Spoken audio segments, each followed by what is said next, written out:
And we are live, ladies and gentlemen. This is Deal Flow Live. Welcome back if you're tuning in again, and welcome in general if you're tuning in for the first time. My name is Brody Vincent. I'm one of your hosts.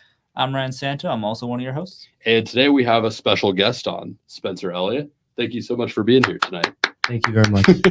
Appreciate it. So Spencer is in the investing space as well, and he's been at this for a while. He's been a business owner as well, and he actually comes from the venture capital world. So today we're going to be talking about a little bit different perspective than usually we're covering. He's had his own unique experience as a business owner, as an investor. He's going to be talking a little bit about the startup and venture capital perspective as we're going through these things. So just another layer of how to look at investments. They have their own investment process that they go through that sometimes differs from when you're looking at established businesses. So we're going to look at some established businesses in the event space, which he comes from, and also some in the tech space. Just give our opinion on whether they're favorably priced, whether they look like good investment opportunities, and that sort of thing.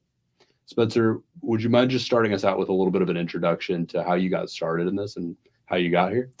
Sure. Yeah. And thank you so much for having me. I think this is going to be a really fun experience. But I came from the founder side.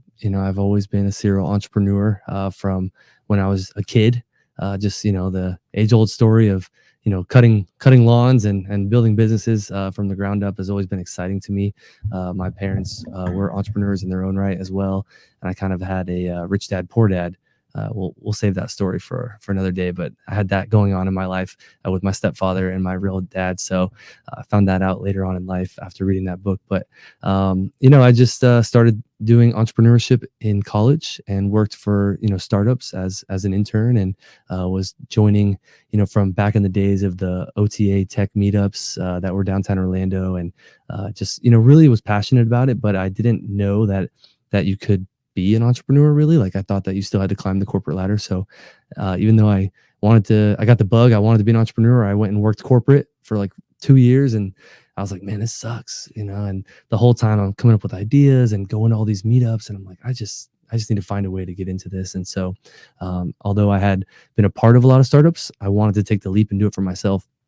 And so other than having like a small marketing company on the side, things like that, I was like, I want to do this full time, and so I decided to write down all my passions on a piece of paper and I circled all the ones that I thought, kind of went together. And I decided to just quit that job. And I quit that job actually twice. One time. It didn't take the first time. One time to get my master's at UF. And that was just something on my checklist. I was like, I got to get my master's before I can never go back to school. Right. And so I went back and actually got a master's in entrepreneurship and decided, when I went back to the company the second time, that it just wasn't for me. I was like, I can't keep moving at a cruise ship mentality when I want to move at a speedboat mentality. I want to solve problems and get things done quickly. And so I just decided to take all of those things and build a business around it. And I, at the time, was really passionate about wanting to go to these events that were in California and in Las Vegas. And I was like, man, if I could just watch these live streams, that would be great. Like if I could just watch the content, watch these speakers, but there was nothing like that at the time. And so I was like, I'll just build my own, right? And I'll build a SaaS platform where anyone could put their event online and they could actually sell tickets to it, whether it be sports or concerts and conferences. And so we built it and it was pretty successful before COVID. And then right when COVID launched, we were actually in our third or fourth month of growing revenues. And then, the whole world was on lockdown. And so you couldn't even have 10 people in a room. And so our platform became the only platform in the world that you could actually host online events. And everybody was calling us. But like I told you guys, I learned a lifetime of entrepreneurship in a few short months. But that's my, my origin story, so to speak. And that, that experience led me to feel the hardships of not only bootstrapping a company to that point, but then also raising venture capital through the next few years and growing a fast-growing tech company really showed me what the challenges were in the industry. And you'll hear a lot of people talk about, at least in Central Florida, the challenges in raising venture capital and things like that. And so I thought, man, I can really solve this problem. And so we launched Future Funders, and that's the fund that we run today. And it's just completely different than any other fund that's ever been done. And so we're excited about that. That's exciting stuff. So really this was bred from your experience in the startup world and what you learned actually being in the pits doing it. Yes. Do you feel like that's an important aspect to have if you're trying to start a fund or something like that? I think so. I know a lot of venture capitalists, and I won't say most of them, but there's a lot of them that have never run a company before, right? And they have, some awesome finance degree, and they know a lot, right? They know a lot about how to evaluate a business and different aspects and metrics, but they haven't actually been in the trenches. And so the ones that I resonate with are the ones like Co-Founders Capital, who was one of our lead investors out of North Carolina. Great group of guys and girls. And if you hear their thesis, it's Co-Founders Capital. They have been founders of companies, and they want to come alongside the founders. And that mentality really struck a chord with me. And I was like, wow, they get it. You know what I mean? And those are the partners that you want long term, the ones that are going to understand when you have those challenges and you bring them to them, and not just you're another number, or that they're trying to hit a certain number. And so it's really nice to think about it from that perspective. And so we wanted to do the same. We wanted to support entrepreneurs. We want to decrease the failure rate that everyone talks about by providing that opportunity to early stage founders who really don't have any other options other than friends and family around, is like the typical thing, or debt, which is also, kind of a losing battle, or, getting to a certain run rate where a VC will actually look at you. And so if you don't have a huge network of angel investors, you're probably going to give up on your idea when you've kind of exhausted all of your options at that point. And that's what I see all the time. Great founders, great ideas, great executors, but they can't get that first check, right? Or they can't get enough checks in the beginning years to be able to sustain, and they can never get over that chasm, or the challenging nature of getting to $1 million run rate. So getting to that $1 million run rate, is that the usual kind of strike point when funding starts to come in a lot of cases? You hear that a lot. I think it's a little bit of a way for the VC to get out of the conversation as well. It's just an easy number to throw out there, where it's like, if you haven't even hit that, well, we can't even talk, right? So it's pretty common to hear that from the traditional VCs, because they like to de-risk, their investments. And so if the company has at least some traction, and that number seems to be the number, about $83,000 a month in revenue, then they're interested, right? Because it's now de-risked. Right. And so it's still risky, but it's less risky. So interesting. Yeah.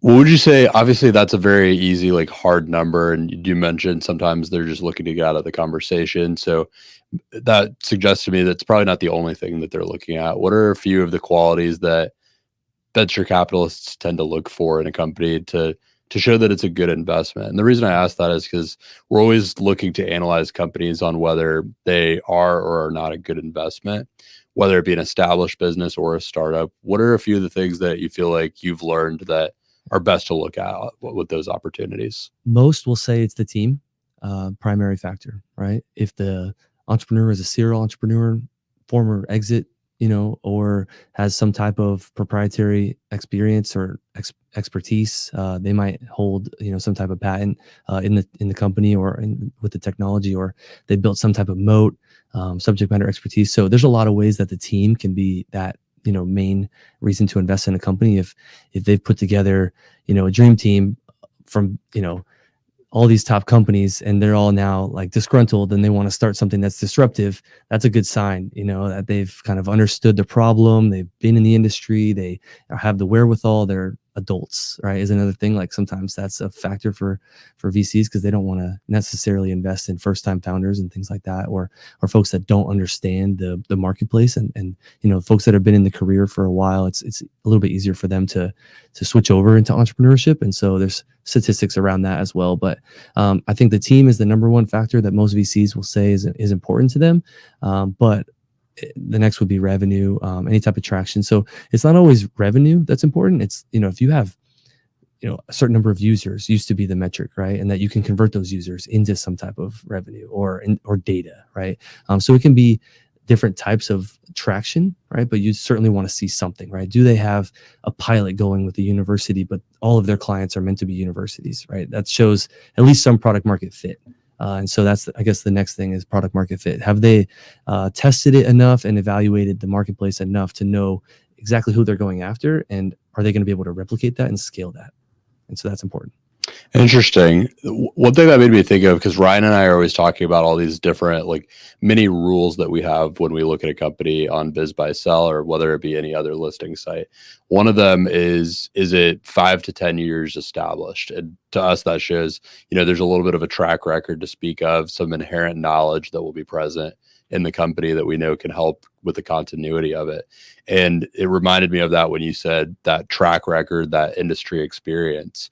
Is there usually like a number that you're looking for as far as the amount of years, or is it quantified a different way?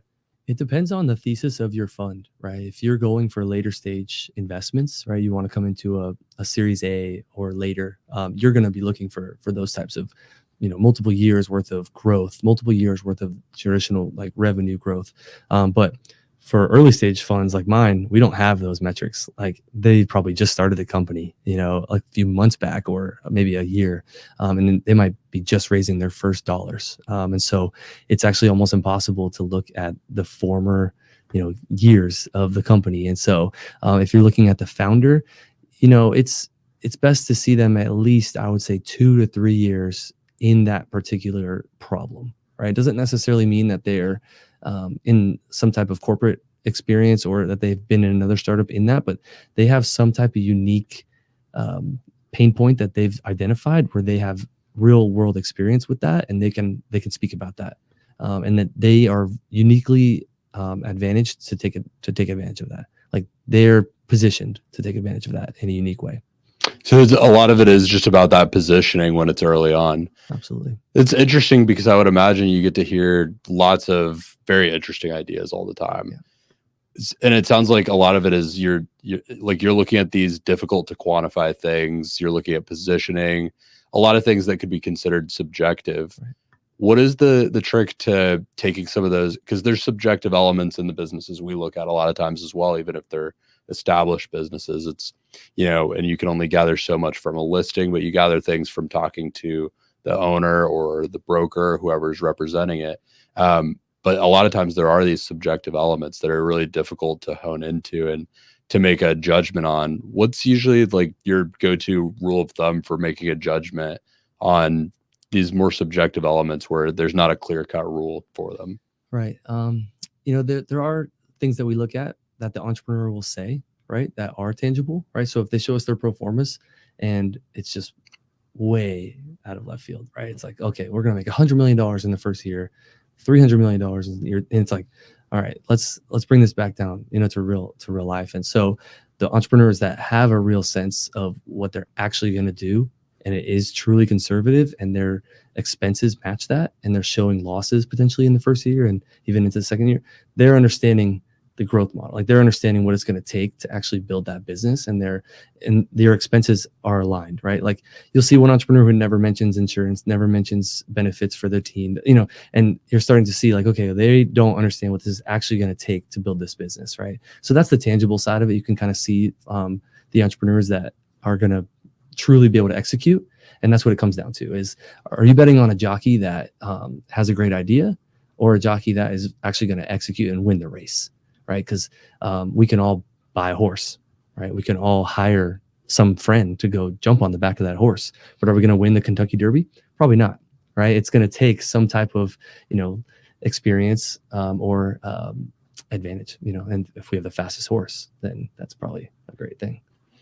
So it's all about looking for the right jockey for the horse that they're trying to ride. And do they have the track record and the right kind of qualities to make you genuinely believe that they're actually going to make it? And that would be easy, right? If everything came to you in a nice bow like that, but you'll normally get 1 or 2 of those things, and you have to weigh them against all the other opportunities, because you can sit on the sidelines, but everyone knows that broke money don't make no money. That's true. Yeah, I think that's the right saying. Well, I mean, with all that being said, I think we should get into some businesses and look at some startups, some established businesses, that sort of thing. I know, like you mentioned, you come from the events business, so I figured the best place to start is with some specific event-based businesses, just because you're familiar with it, you know how to look at it. Then I wanted to look at some more startup-y type businesses as well, and some things in the tech field. What's kind of striking your fancy here? What looks interesting? Let's start with the South Florida event and party rental, just because the numbers That does are look interesting. relatively lower. So I'm interested. It seems more realistic, It does, yeah. or at least it'll It's be easy actually- to evaluate. It sounds like a fairly reasonable asking price for the amount of cash flow, in my opinion. Established 2009. For anyone who's just listening, they're showing an asking price of 250,000, cash flow of 146,000. Been around since 2009, and they're serving the Miami area. This is interesting. A lot of times listings don't show what the business actually is, but it looks like they're actually showing the name of the business. We could even pull that up. myfloridapartyrental.com. Yeah, honestly, that might have been a mistake. Hopefully And now we're talking about. Hopefully we're not a tech accidentally- play, So Yeah. I picked the right one. Yeah, this is perfect. So we've got a website to support it. What do you think about this from the tech perspective? The site actually looks decent. It doesn't look like it's just put together. It looks like it's got some decent features here. I like the imagery as well. So they were doing, if you go back, it was 146. So they're depreciating that inventory. It said if you scroll down into the second paragraph. So it says the sale price is based on the depreciated inventory value, not inflated by sales performance. So they're really just trying to offload this. To get rid of this, yeah. So that's sort of a desperate situation. It is. Do you see that as a red flag, or do you see it more as an opportunity? I mean, it seems like they're very transparent about it, and so I think it's more of an opportunity.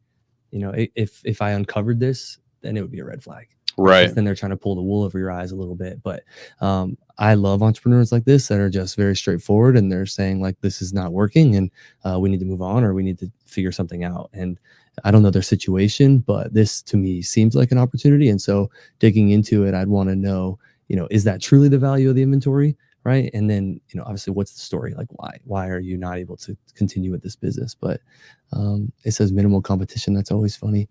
Yep. They always do say that. I feel like every entrepreneur feels that way in a certain sense, but you got to be realistic too. Definitely. But I do know this business is very competitive. And there are a lot of players that are, able to manage this type of business. So, but I mean, so does it say here what the price of what the inventory would actually be valued at? No. I was trying to find that too. It seems like there's a couple little gaps in it. And Ryan and I see this all the time in these listings. A lot of times there's some gaps that are a little bit difficult to fill.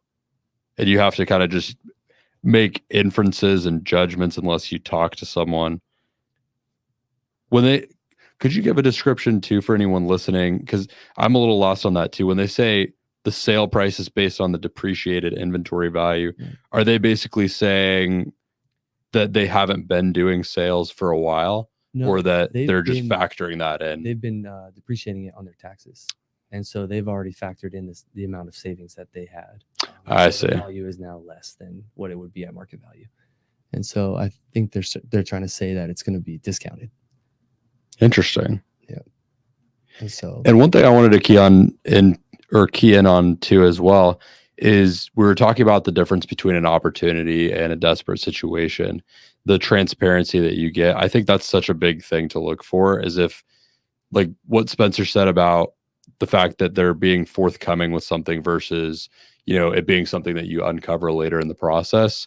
I think that's always something to look for. And if you do uncover things that seems like they were hidden until you found them, is that something that usually just causes you to run away from the opportunity? Is that absolutely? It's the beginning of our relationship, and you're already, telling me lies. I'm going to imagine that that's going to be a pattern. And so we don't want to work with entrepreneurs that are even showing any signs of having any lack of transparency, because this is a very important relationship that we're going to have, and a lot of people will equate it to a marriage.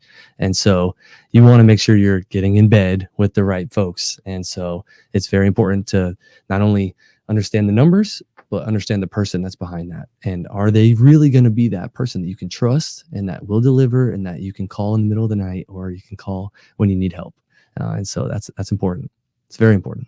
That is. And that's the type of thing that I feel like, especially someone that might be listening or watching that might be getting into the startup space, that might be running a startup yourself, or maybe you're just a new entrepreneur, you're considering buying a business or something like that. It's so important to listen to what Spencer said there, because you have most likely something in the realm of naivety around a lot of this stuff right now. And I would imagine, a lot of this like critical thinking that you're talking about came from your experience as an entrepreneur and the different challenges that you've had, obstacles, roadblocks, and you learn to assess people, and that's really what you're in the business of.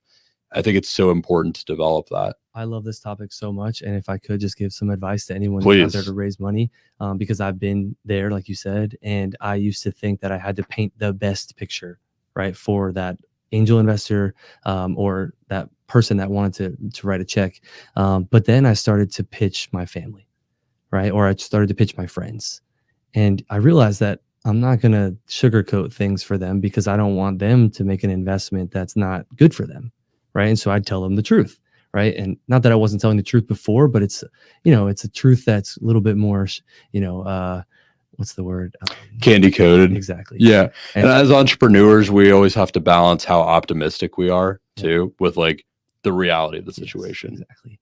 And so that showed me that there was a huge discrepancy, right? And then so I started to test that a little bit with the actual investors, and I was getting way better response being more candid, right? And so as I started showing like some of the challenges that we would face or presenting our competition, right, instead of trying to hide the competition slide unless they asked about it, or showing like a loss in the first year, right? And you see entrepreneurs never show that, but it's expected, right? And so there's things that I started to do that were different, and I was getting a much better response. And so I would encourage anyone who's out there to raise to actually think about presenting yourself in a very transparent way, because it's going to come off as authentic. And authenticity is very important when you're asking for $1 million or more, right? They don't want to give it to someone who's a salesperson, right? Like, we've all been salespeople. We can all do that. If you're a qualified entrepreneur, they want someone who's going to come to them and be a partner. And partners don't trick each other. Partners give it to them straight. And so it's, hey, here's where we're at. What are we going to do to solve this problem? And that's the mentorship that you want from these VCs who have this wealth of knowledge, who are professionals in their industry, who are running really multiple companies from the outside, but they're giving a lot of input and they're seeing a lot of things happening in different examples, and they can give you that knowledge, right? And so it's important to have them in your corner, and they're not going to be able to help you if they don't know what's going on. And that's the biggest thing. And so when you do actually get the investment, you need to have a relationship with them in order to be able to actually get help as needed, right? And it's their money too. It's not just your business, it's now their business too. And so it's important. And the more it's built on that transparency, the more you're forthcoming with the issues. You might think something is a huge issue and you say it to them and they're like, oh, I could do that in my sleep. I can solve that problem for you with a flick of a finger or one text message. Exactly. Text message. And that's what really it comes down to, is their network is immense. What is let's talk about the network thing too for a moment, because I think that's important for someone who might be looking for funding or who might be trying to buy a business or whatever focus you have that brought you here. I think looking for a partner with a network that complements yours is really important, and that doesn't get talked about enough. What would you say is a good way to assess that network for someone who might be looking into partnering with a VC or might be looking for the right VC or something like that? It's extremely important, especially when you're in the early days and all you think you need is dollars. You're like, okay, I need, the next check for the next month of salary. And that's fine. But at some point, you're going to need those partners. You're going to need that strategic investment. And when you say strategic, it's because they might have a connection into your industry, right? And so you start out with advisors. And so advisors sometimes become investors. And so it's a lot easier conversation to go up to someone and ask them for mentorship, right? Hey, I see. And I had a lot of examples like this where someone would introduce me to, at the time, it was an executive at Zoom, right? And he's actually a local entrepreneur here. And I could introduce you guys one day, but he's awesome. And it's all about providing value. So like when people provide value for you, you should do the same thing for others, right? And so when I connected with him, not only was I forthcoming and saying like, these are my challenges, but then I actually asked him, like, what are your challenges? Like, and he's like, you can't help me, but actually ended up that I did know someone that could help him. And that was great. But let's just say that you're just going to them and asking them for advice. That's a much easier conversation for him to say, sure, I would love to meet up with you once a month or once a quarter or whatever they're open to and give you 30 minutes of advice, right? Maybe it's virtual. And then let's say you've done that now 2-3 times, you've built that relationship. He might just, or she might just come out of the blue one day and say, you know what, I actually really like what you're doing. And I know that you have an open round. I'd love to invest. And that actually happened to me multiple times where one of our advisors would see what we were doing from the outside and they're contributing, and helping us from an advisory perspective and opening doors for us. And maybe it's our first client, conversation, or maybe it's a potential client that gave us feedback, right? And those types of things. But then they're realizing, like, after seeing us pitch it to them or being involved in that sales conversation, that we actually have something going, right? And then they make that decision for themselves. I never had to sell them, right? It happened in their own mind. And some people are like that. They want to make the decision for themselves. They don't want to be sold, right? And so it's a lot easier to go into those conversations and asking them for some type of value, not the investment, right? Because I learned that the hard way. Don't necessarily ask for the investment unless they've given you signs and signals that they want to invest. And then you absolutely have to ask for the investment. So it's a nuanced type of thing. It's definitely an art, but you don't want to forget to ask for the investment, but you also don't want to ask for it if they're not ready to be an investor. It's all about timing. Yeah.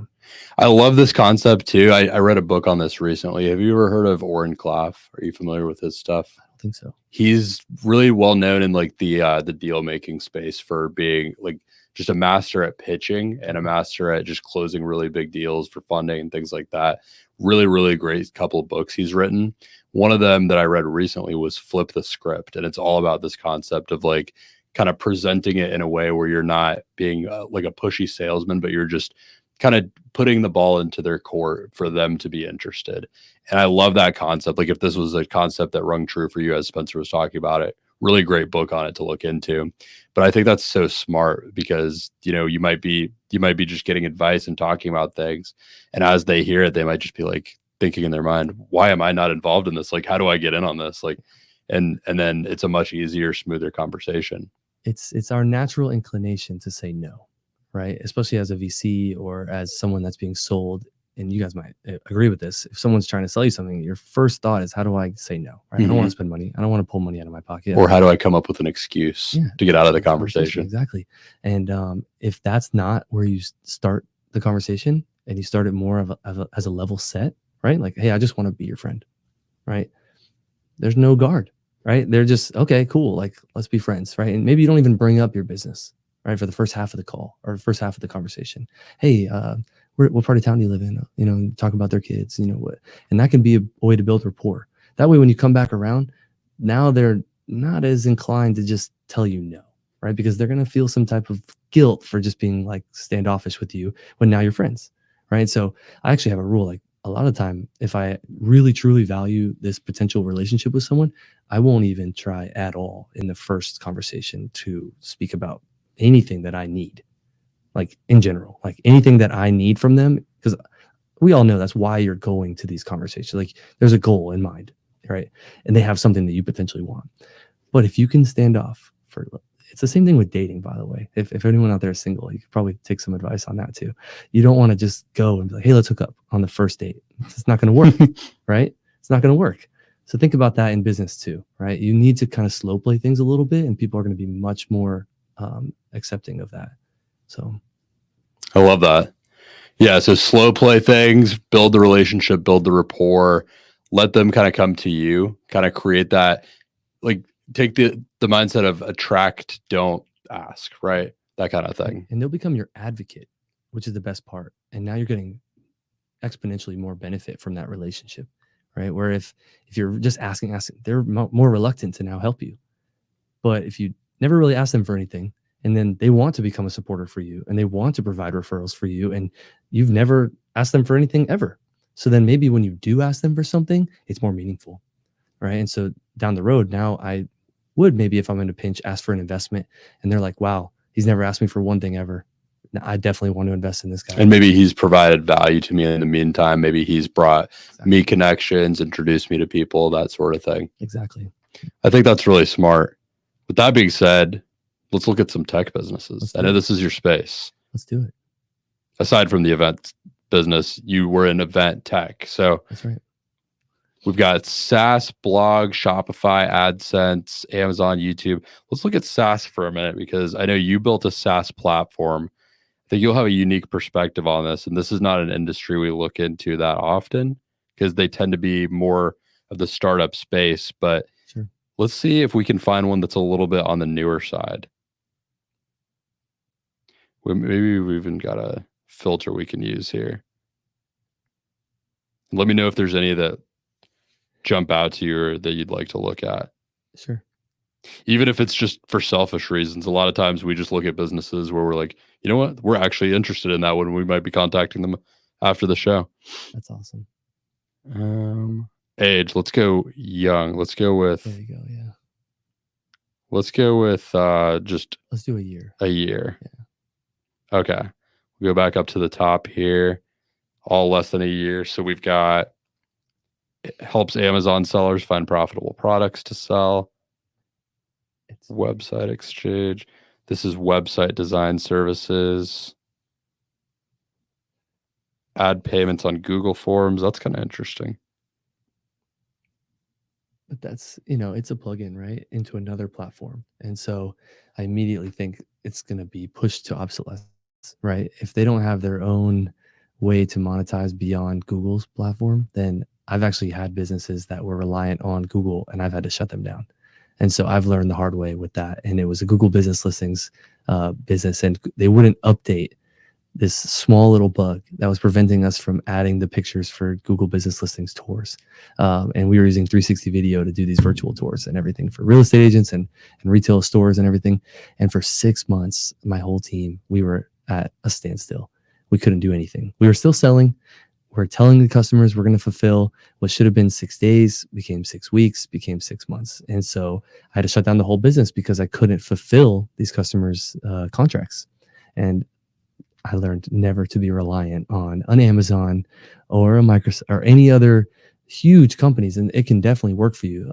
But I wouldn't personally want to invest in a business that was completely dependent on another business that could easily change their whole entire structure overnight. This is such a good point. And as someone who's an investor, whether you're looking to buy a business or start one or invest in one just as a passive investor, whatever it may be, I think this is such a huge point to key in on.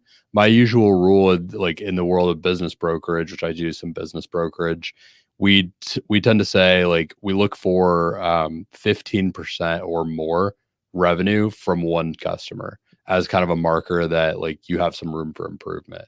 And as someone who's thinking about buying a business, the reason for that is there's risk. Yeah. If that one customer gets lost, or if you're dependent on one vendor for 15% or more, anything like that, it's a potential risk where if one thing changes, the business is fundamentally different and has a much different outlook and makeup. So I think that's so smart, something that I've never really thought about it in terms of plugins, but you're so right. There's a very high likelihood that Google just decides to bring it in-house or do it on their own after they see it for a little bit. And that's very common in the tech world, as I understand it, right? It is. And those are very easy businesses typically to spin up. And they're short-term revenue, like pretty positive, like you can make money pretty quickly, but long-term it's not very sustainable. And you'll typically see them available for sale on sites like this. That's another good thing to mention. We see that a lot of times with established businesses, a lot of times so you see pool routes all the time. That's kind of the jokey one. Like, yeah, you see all these individual little pool routes. A lot of times the ones that you see most often are the ones that, like, the question you should be asking yourself is, why are so many of these available for sale? And a lot of times it's because it's just not working that well. There's no barrier to entry. So It's very true. It could very easily be disrupted. so let's see.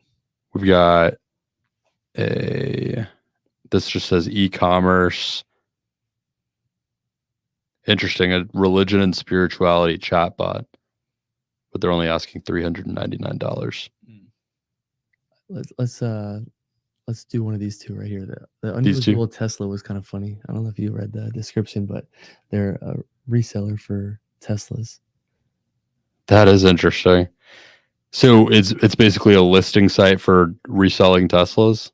Right. And so they're going to have to build some type of community, right? And so that's where their expenses are going to be, right? The platform probably is going to be relatively easy to run and low cost, but they're going to be spending a decent amount of money on marketing to that audience because they have a very specific group that they're trying to reach, but they're also excluding every other car out there, and so their market now has been minimized, but that's not necessarily a bad thing.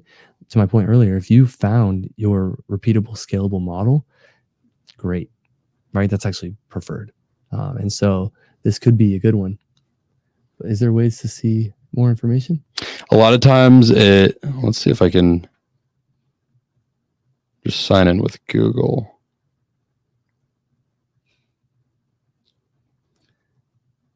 There we go. So it looks like it's a very small business. So they're just doing a couple $100 a month in profit. I wonder what the revenue model is. It say there generates revenue through listing fees and promotional packages supported by Stripe integration. New owners ready to capitalize on a continuous income stream. So what's preventing someone from selling their Tesla on another website? Right. And so it's like they need to have some type of unique advantage. This to me is ripe for blockchain, right? Like if you could integrate blockchain in the back of this, or it's like shows the original owner and you start to be that that's smart. Yeah. But they're not doing that. It doesn't look like. And to me, this is again, nothing unique. And I was hoping to see something like that. You know what I mean? Like some reason why they're different. They are asking a lot for it. However, I mean, it sounds like I don't know. Who would this be a good purchase for? That's one angle we always like to cover, even for ones that we're not immediately interested in. Who do you think this would appeal to?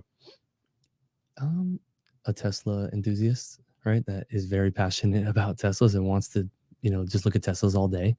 Because like you said, for $1,000, this is a great business to pick up. You make your money back in, it seems like 5 months. And so if you want an extra $2,400 a year, it's a great business, right? So it depends on what you're looking for, right? This is not a VC backable business unless you can show that they're going to get that, to let's say $2,400 at least in profit per month, right? Like, and that's still not even enough, but I can see this being a nice little business for like, a stay-at-home person, that doesn't have another job and just wants to do something on the side.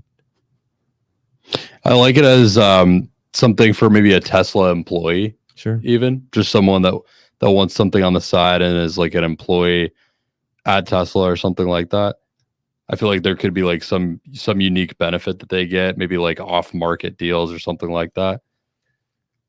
This could be something, I think, again, that could be supported by a community. Like if there was a Tesla meetup group or something like that was rather large, right? They could probably repurpose this site to not only do the listings within their own community, but have some other type of engagement for that community on here. And so adding features that would drive traffic to be able to see the sales. Then I can start to see there being other revenue streams in this. Maybe it is showcasing their events and actually charging for their events. But you already have people coming onto the site to look at Teslas, and now they're going to see your events. And so using either one or the other as a funnel to cross sell. I really like that. I think whenever you can acquire a marketing channel or partner with someone who has a marketing channel, that's a really powerful play. And I learned this really early on with like my first business that took off was a staffing company, and we really built it off the back of an established community. I saw that very early on. Like if you're listening or watching and you're someone who has an established community or audience or knows someone who does that you could partner with, that's really valuable when you put in a resource like this. Oh, so you have the stuff now? Oh, yeah. Does it So show users? it shows a little bit more. Let's see if it shows users. I was kind of wondering about that too. Market insights down here, maybe.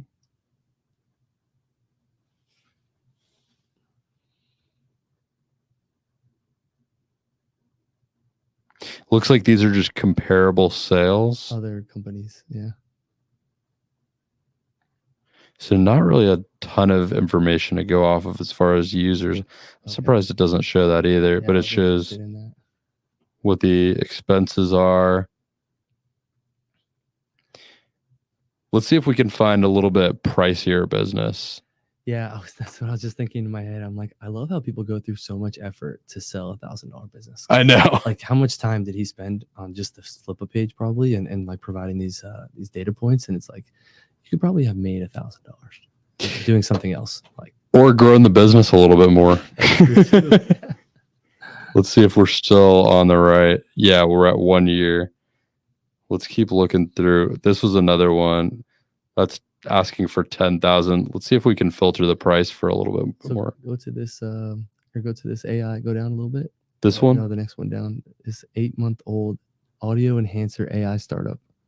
Interesting. So it looks like they're getting their traffic from Adobe, which again can be okay, but then you have that 80-20 rule that you were talking about, Mhm. right? Like, can they get traffic elsewhere, or are they just going to be limited to this Adobe store?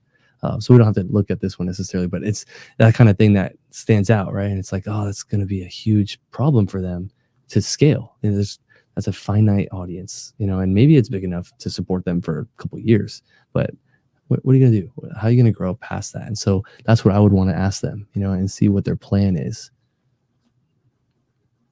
It looks like this one has a lot of confidential information blocked off. Because what happens when Adobe says, no, we're changing whatever it is that they're relying on, and now it's no longer even a business. Mm-hmm. Hey, you could have spent a lot of money acquiring it or investing into it, and all of a sudden that investment is gone. I think we need to up the purchase price. Let's do that. So we've got, because then we're going to see some better price range. Let's try for $1 million or more. There we go. We've got e-commerce, home and garden. This one looks like a content affiliate thing. Antivirus comparison website. Interesting. I do love those businesses because they make decent money for driving traffic to other websites. Let's take a look at it. That's a good model. It is. And you can see they're doing really well. It's been around for a while too, 10 years. Look at that. 67,000 euros a month in profit. That's pretty decent. That is good stuff. They're getting 85,000 views a month. Actually, is that people? Or? Oh, yeah. Yeah.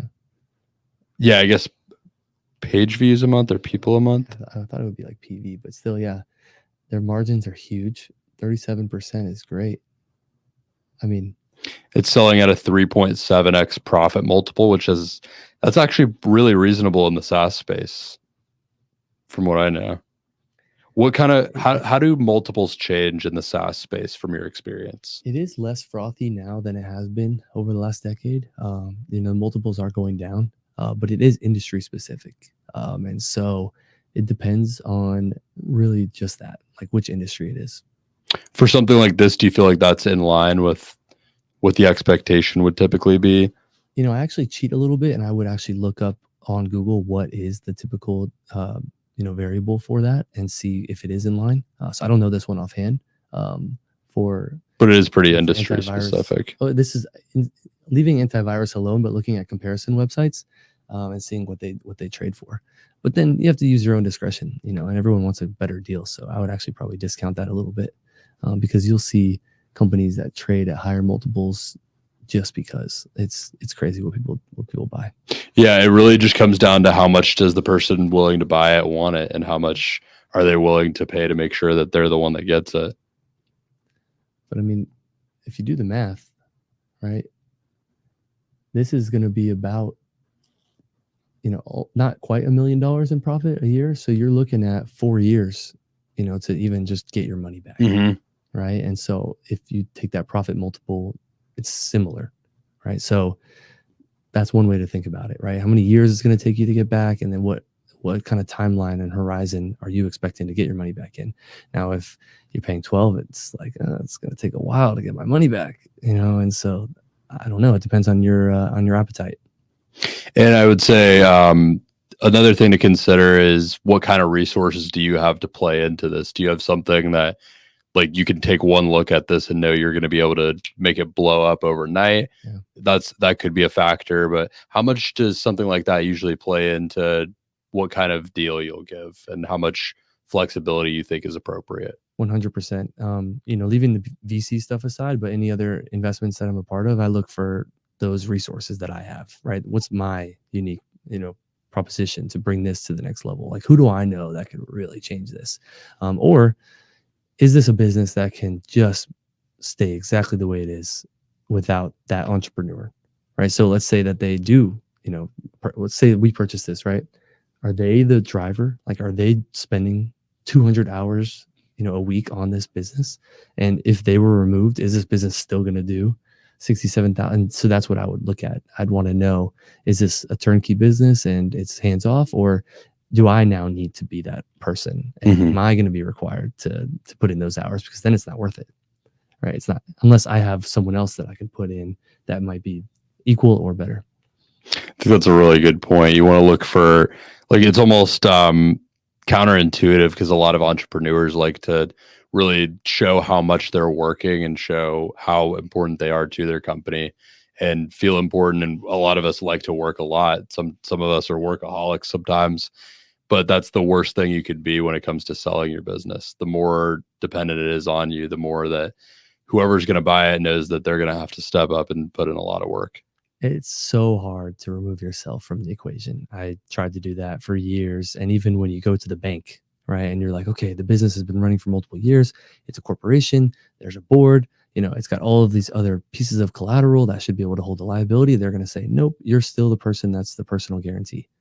And that's hopefully going to change soon. There's companies out there that are in Orlando that are trying to solve that problem, and have, a corporate credit is actually a thing.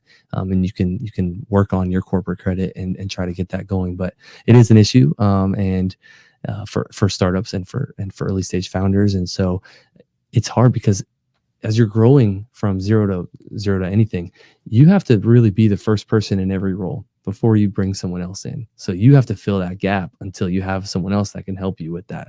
And so it's typically, unless you have the funds and means to be able to just hire everyone. But as you're growing and scaling, you're typically waiting for the next, iteration of the business to have the funds to be able to hire the next round. So you're always stretching up.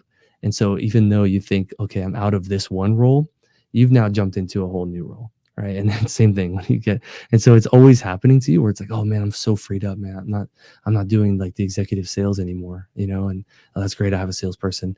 Okay, but now you're going to be running finance, and you're going to be running like with the investors on the board, or it's like, okay, now we have a bigger team. So now we need benefits, and so now you're running with HR. Right. And so it's like, you're always doing something else. And so it's almost impossible to remove yourself from the business, but it's very important to try to build systems and processes, to your point, that you're not the sole dependent. And it's tough because they say like startups are reliant on the founder. If you think about it, Elon, Jeff Bezos, like it's the founder that is the face of that company. And that's really what people buy into. And so it does go a long way, like Mark Zuckerberg, Facebook, like all of these stories. And so it does work, to a certain point, but they have teams, right? And they're the visionary, but they've made it very clear that they set boundaries, right? And maybe not, maybe they're workaholics. Maybe I think that is what they say about each one of those founders, and even with Apple, and Steve Jobs. But it's like, if you really wanted to like make this happen, where this business could run without you, you better have some serious automation. Right. And that's possible today, right? There's a lot of technology that can make this work without you. And it's hard to do, though. It's going to take several years to plan. Yeah. And I think the automation is what's interesting in the SaaS marketplace, because I feel like it's a lot easier to integrate a lot of those things, but there's still, like you said, someone's got to make the sales, someone's got to handle the HR for any employees involved. with something like this, you might have employees that are managing a lot of things. It's been around for a long time. There's a lot happening all at once. So those are the types of things you would want to look into and see. Without the right leader, it's going to inevitably fail. You have to be pushing the envelope. You have to be striving for innovation. You have to be adapting. And so if anyone believes that there's just going to be a status quo business that just maintains, it's not going to. I mean, it might for a decent amount of time, but if it doesn't have that person driving, it's just going to ultimately start to lose revenue, start to lose customers, and they're going to jump to the better solution or the better service or the more innovative solution. So. As an investor, when you're putting your investor hat on and looking at a business or an opportunity, obviously, like you said, you want to look for one that's not as dependent on the owner, or that doesn't fall squarely on how much they're able to bring to the table, because it's a little risky.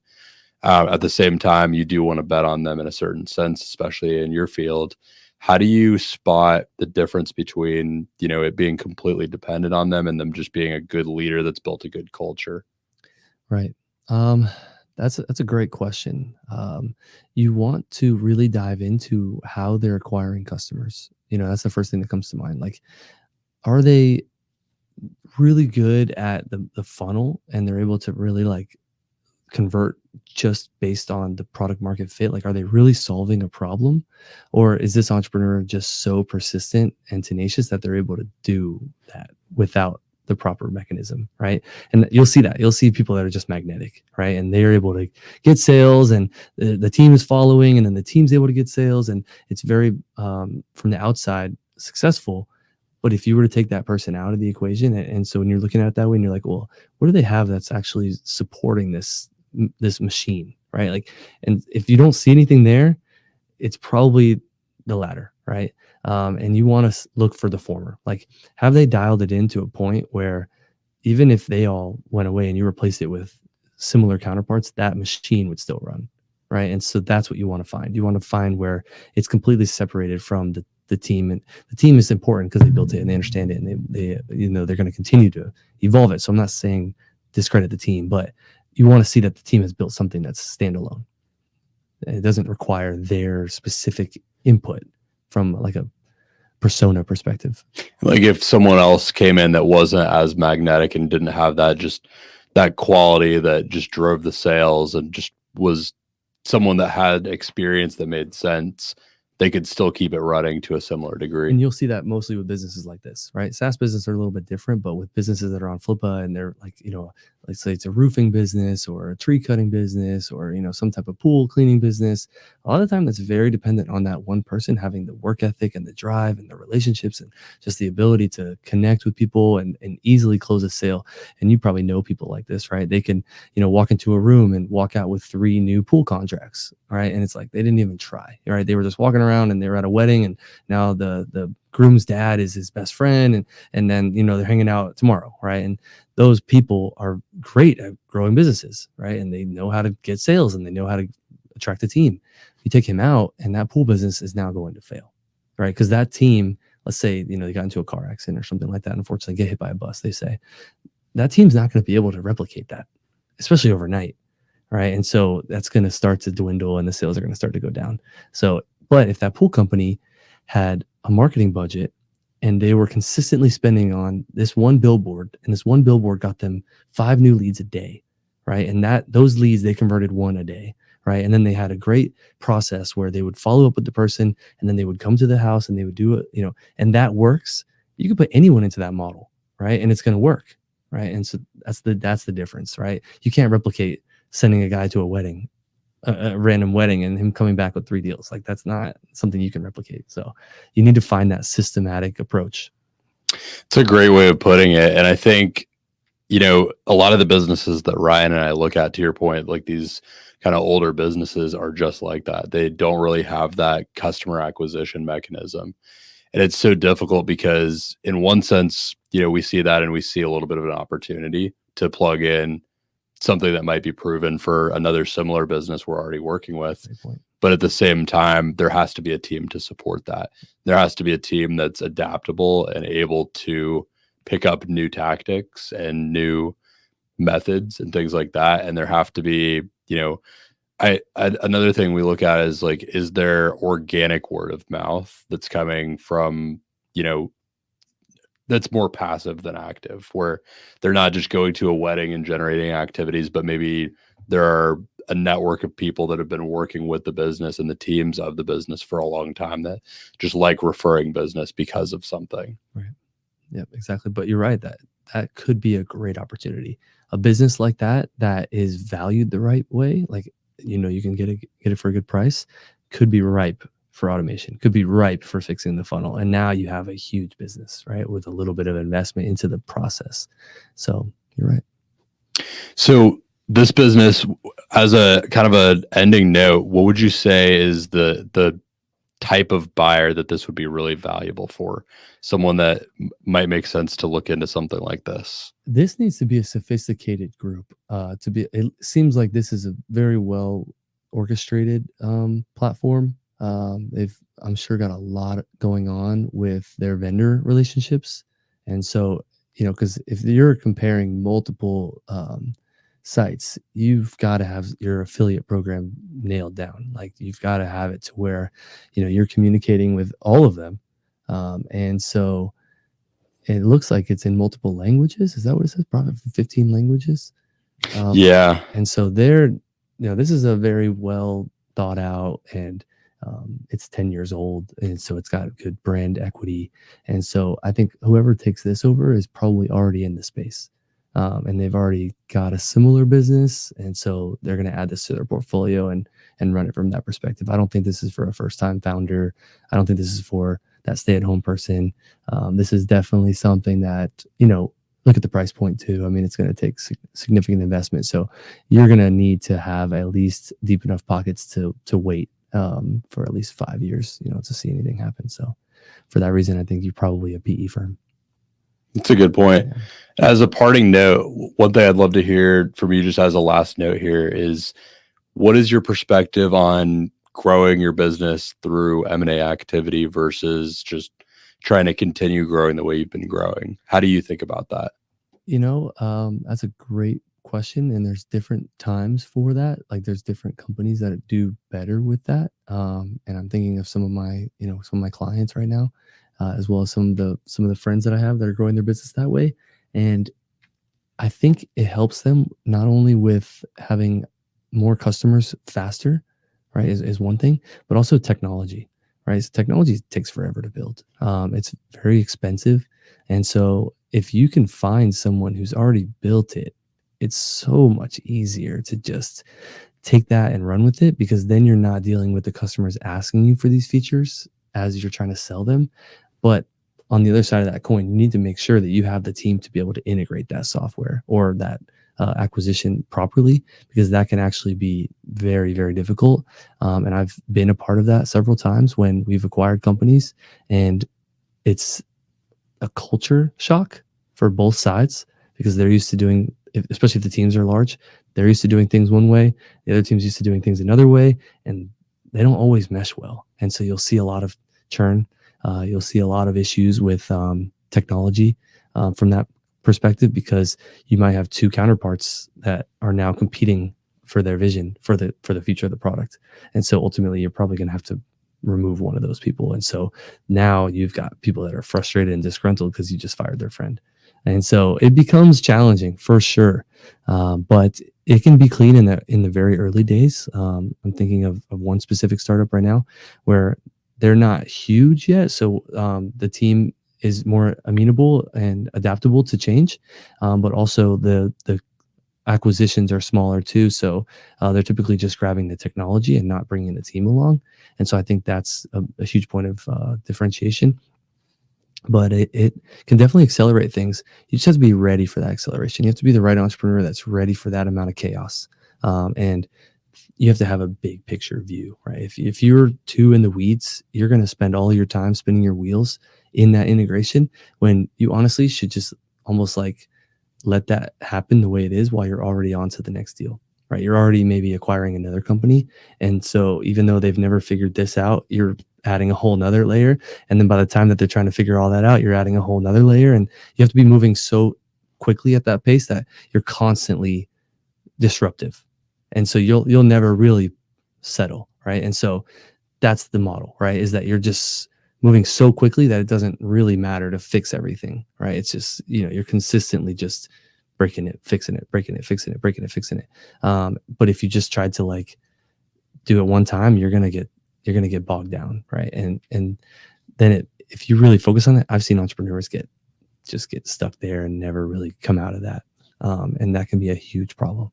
If you're so attached to having an endpoint where everything is fixed and fluid and smooth, you're saying then you might just never get to that point.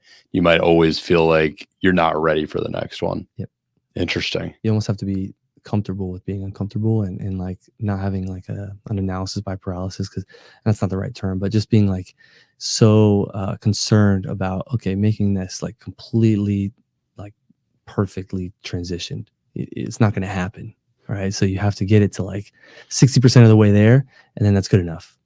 And that's almost with anything. Like, let's say you own, a franchise and you're the sole proprietor, but then you want to bring in someone else and they'll never be able to do it as well as you do it. And you're kind of always micromanaging them and watching what they're doing, and where you could be now opening up your second location.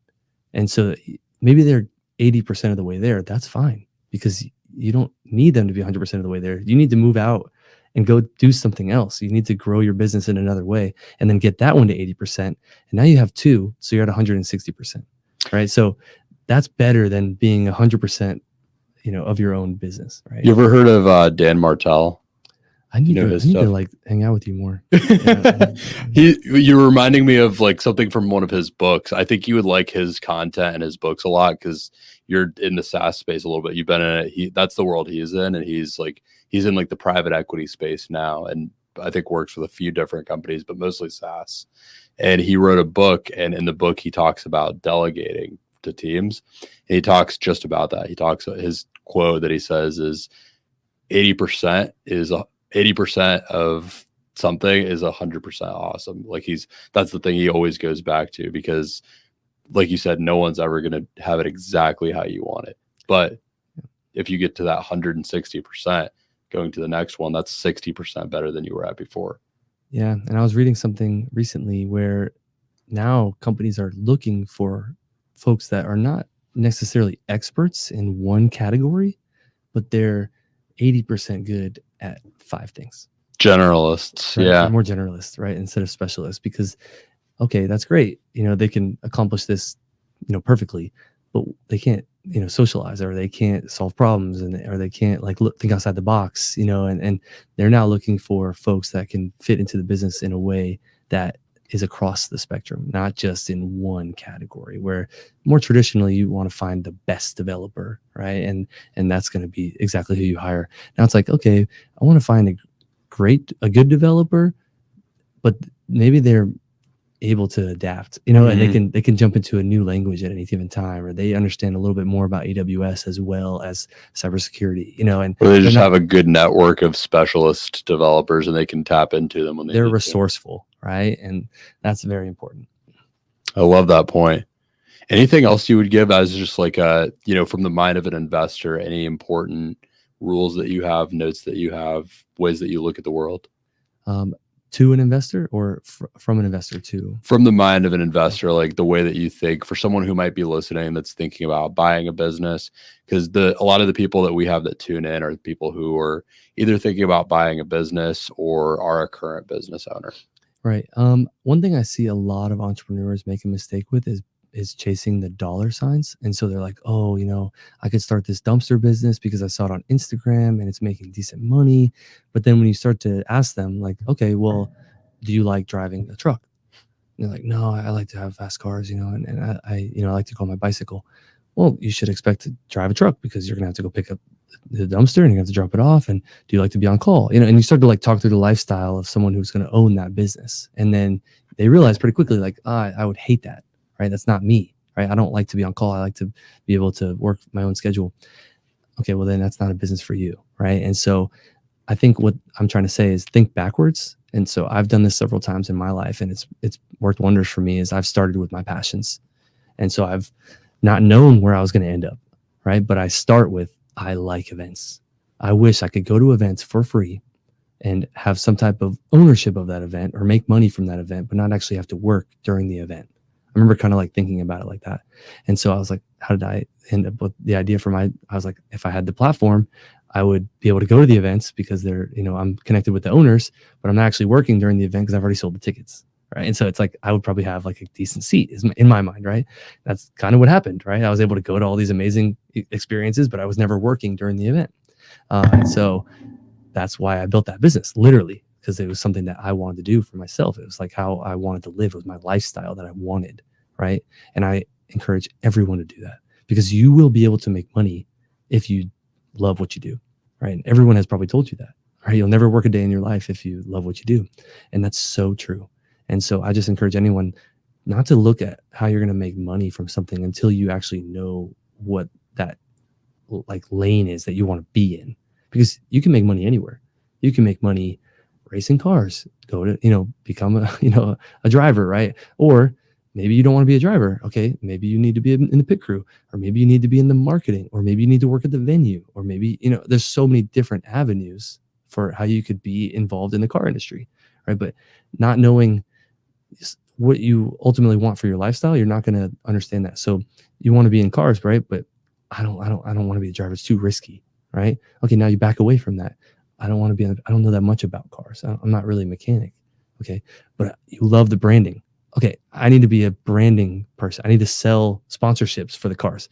That was 3 seconds. We just determined that. But most people don't even go through that exercise of like trying to match their lifestyle and their goals, not because of the amount of money they can make or like what they think is cool, but actually like, am I going to enjoy doing that every day? So that's the advice I would give. That's a great note. And Ryan, I know you've been kind of sitting on the sidelines here. What would you give as like your main takeaway from today so far? I think my main takeaway is to follow Spencer on everything that he's on, possibly.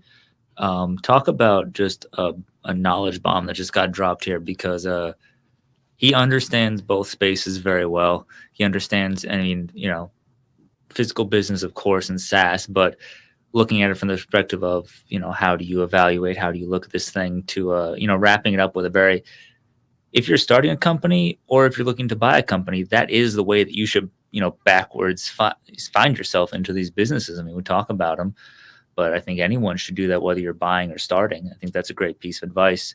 One question I would have, though, is if you had to buy like a physical, like business, like a regular old business that was existing, what type of business would you buy, or what industry would you look to buy in?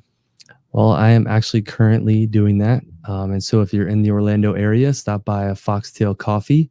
If you're familiar with the brand. My man. And we're very excited about that. The reason I decided to move forward with the Foxtail franchise is because I do love the founding team. I love the brand. I love everything they've built here. And I'm friends with several of the vendors, including with Kelly's Ice Cream and the tea company that they've been using. And so it's just something that I was passionate about. And I wanted a pedestrian business where I could talk about it with really anybody, because I've been in so many niche businesses where you only get to speak about it with event planners and things like that. And now I get to tell anybody, hey, come get a cup of tea, or do your kids like ice cream, and I think that's really important to have a business where you can feel like it fits your personality.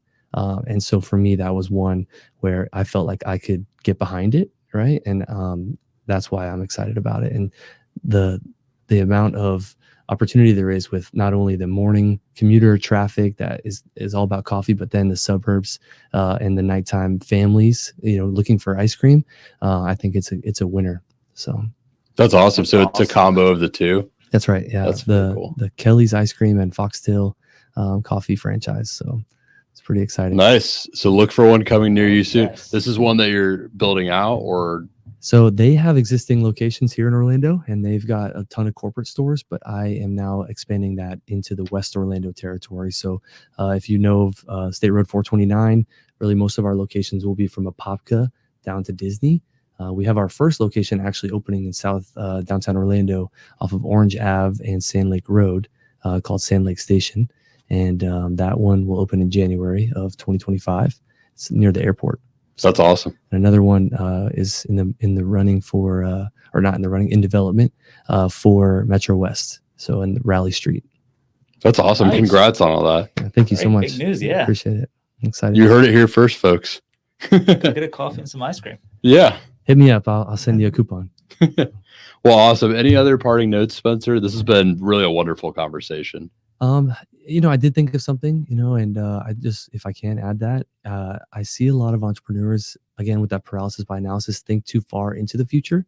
And so everyone that I talk to, that I mentor or talk to about startups specific, because we talked a little bit about these businesses, but startups are unique in that it's hard to get bogged down with the 5-year projections. Like what's this business going to need from me at this stage? And you'll hear entrepreneurs talking about, and then we're going to have this and we're going to have that. And I just try to bring them back, because it's the first step in a 1,000-mile journey, right? You're not going to think about what you're going to do at the finish line. You're going to think, I need to get through this first mile, like, how do I sustain this? And I think that's very important. And so I almost just discount anything they have past year 1. And then I actually ask them, instead of 12 months, like, what are you going to do in the next 12 days? Right. And then they kind of get shocked. It's like, they haven't even thought about it. They literally are so far into the future of this business that they don't even know what they're going to do today to tangibly get to that next step. And so they're like, we're going to have 100 customers by the end of the year. Okay, who's your first customer? And they can't tell you. That's the only thing I care about. If you don't know who your first customer is, how are you going to get your second customer? That's your lookalike, right? You have to close one person, right, to be able to say that it works. And so I would just leave anyone with that advice. Don't think so much about where you're going to be in the future. Think about what you're going to do today in the next 5 minutes, 10 minutes. Like, how are you going to impact your business substantially right now? And no one is going to fault you for that. And you're actually going to be like the hero, because then you can actually say, I did this, I accomplished this. You have milestones that you're achieving. Then you can start to build KPIs. But until you have that, until you have at least your first cohort of people that say this works, I'm going to continue to be a customer, you shouldn't be thinking about anything else. So that's awesome stuff. Thank you again for sharing your wealth. And where can people find you? So we have Future Funders, right, which is the early stage venture capital fund for non-accredited and accredited investors. So check us out. It's at Future Funders VC on Instagram. futurefunders.vc is the website. We're on LinkedIn. I think we're on other channels as well, but my email is spencer@futurefunders.vc, and you can find me also on LinkedIn. Awesome. And Ryan, where can people find you? Ryan, you can just find me on LinkedIn, Ryan Santo. Just shoot me a message so I know who you are, and let's get chatting. You can find me as usual, on pretty much any platform. If you want to tune into the show every week, 6 p.m. Eastern Standard Time on Tuesday nights, and we're on Facebook, YouTube, Instagram, LinkedIn, all kinds of stuff. Do we have a couple of questions there? No, Robert was just mentioning that he was at the new Foxtails in Longwood yesterday and he had a great experience. And his brother actually owns 2 ice cream franchises in New York and is a millionaire. Love it. That's awesome. Thank you for tuning in, Robert. Great choice there. Very cool. And thank you again, everyone, for tuning in. Spencer, thank you for coming on. Go check out Spencer. Go to his new locations when they open up. Buy some ice cream and some coffee. Come in the middle of the day when you want both. And support Spencer and what he's doing. Check out everything with Future Funders. And thank you again for coming on. Thank you very much. This has been Deal Flow Live.